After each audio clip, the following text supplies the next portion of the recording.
Hello দর্শক, আপনার নাম বলে প্রশ্নটি করতে পারেন। হ্যালো। আর আমার একটু শিশু সমস্যা। জি বলুন, শুনছি আমি। বাচ্চারা আমার ছেলে ভালোভাবে কথাটা বলতে ক্লিয়ার আসে না। শিশুর বয়স কত? হ্যাঁ, 7 বছর। 7 বছর। আগে কোনো চিকিৎসা 7 বছর। করিয়েছিলেন? চিকিৎসা করাইছিলাম। জি। জি। জি দর্শক, উনি আপনি 2 বছর থেরাপি দিতে বলছিল। থেরাপি দিতে বলেছিলেন? আমার অত সমস্যা। হ্যাঁ। বাচ্চা কি এমনি স্বাভাবিকভাবে হাঁটাচলা করতে পারে, না হাঁটাচলা করতে অসুবিধা হয়? না, না, হাঁটাচলা সবকিছু করতে পারে, কিন্তু কথাটা বলার একটু সমস্যা, ক্লিয়ার আসে না। আচ্ছা। জি, আপনাকে ধন্যবাদ দর্শক। বিষয়টি নিয়ে আমরা কথা বলবার চেষ্টা করছি। 7 বছর বয়স। 7 বছর বয়স, বা যেহেতু হাঁটাচলা ঠিকমতো করতে পারছে, শুধু কথা বলতে অসুবিধা, সেক্ষেত্রে আমরা ধরে নিতে পারি আমাদের কথা বলার যে অংশগুলো আমরা ব্যবহার করি, জিহ্বা বা আলা জিহ্বা যেগুলো আছে, এই অংশগুলোর মধ্যে কোনো ত্রুটি থাকতে পারে। সেক্ষেত্রে ওনাকে আমি বলবো যে একজন ইএনটি স্পেশালিস্টের সাথে মনে হয় যোগাযোগ করলে ভালো হয়। আর যদি সেই অংশগুলো ঠিক থাকে, তাহলে এটা অনেক সময় নিউরোলজিক্যাল কোনো পয়েন্ট অফ ভিউতেও প্রবলেম থাকতে পারে।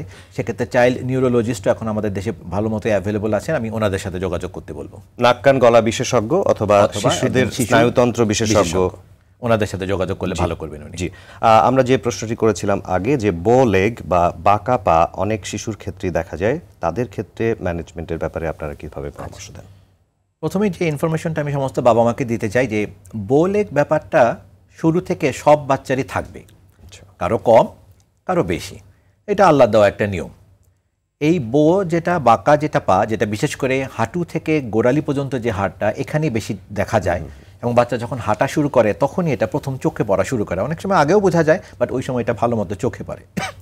সো বাঁকা থাকাটা কিন্তু আসলে রোগ না, কিন্তু এই বাঁকাটা সময়ের সাথে সাথে 2 থেকে 3 বছর বয়সের মধ্যে ধাপে ধাপে সোজা হয়ে যাবে। অনেক বাচ্চার এই সোজা হওয়ার কাজটা বন্ধ থাকে, এইটাই হলো সেই রোগ। সো বাঁকা দেখলেই ভয় পাওয়া যাবে না। যদি দেখি যে বাঁকাটা সময়ের সাথে সাথে ঠিক হয়ে যাচ্ছে, তাহলে আর কিছুই করার দরকার নাই। কিন্তু যদি বাঁকাটা পারসিস্ট করে, অথবা ওনাদের কাছে যতই মনে হয় যে যত সময় যাচ্ছে পাটা বাঁকা হয়ে যাচ্ছে, তাহলে তখন এটা চিকিৎসা করার প্রয়োজন হবে। এবং এটা প্রায় শতকরা 90% ক্ষেত্রে ভিটামিন ডি এর অভাবজনিত কারণে হয়, যেটা আমাদের দেশের বর্তমান সামাজিক প্রেক্ষাপটে বাচ্চাদের বাইরে বের না করার প্রবণতার কারণে, সূর্যের আলোতে না নেওয়ার কারণে এই ভিটামিন ডি এর অভাবজনিত কারণটা এখন বেশ প্রকট। যে কারণে বেশিরভাগ বাচ্চাদের যে স্বাভাবিক যে বাঁকাটা, সেটা তো ঠিক হয়ই না, বরং সময়ের সাথে সাথে তখন এটা আরও বাঁকা হতে থাকে। তো বাবা মাদের উচিত হবে যে জন্মানোর পরপরই প্রতিটি বাচ্চাকে একটা নির্দিষ্ট সময় পর্যন্ত সানলাইটে একটু এক্সপোজ করা।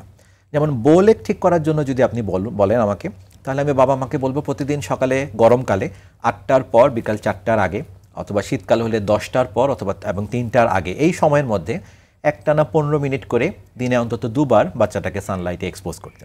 এটা জানলা দিয়ে আসা রোদ, বারান্দায় আসা রোদ, ছাদের রোদ, যে কোনো জায়গার রোদই হতে পারে, কিন্তু এই রোদে একটানা 10-15 মিনিট রাখাটা জরুরি। বাচ্চা যদি রোদের মধ্যে হাঁটাহাঁটি করে, এই রোদ এই ছায়া এভাবে করে, তাহলে এটা খুব একটা কাজ করতে চায় না। সো এই অভ্যেসটা যদি আমরা ছোটোবেলা থেকেই বাবা মা তার বাচ্চার জন্য প্রয়োগ করে, তাহলে শুধু হাড় না, আরও অনেক রোগ থেকে শিশুটি রক্ষা পাবে।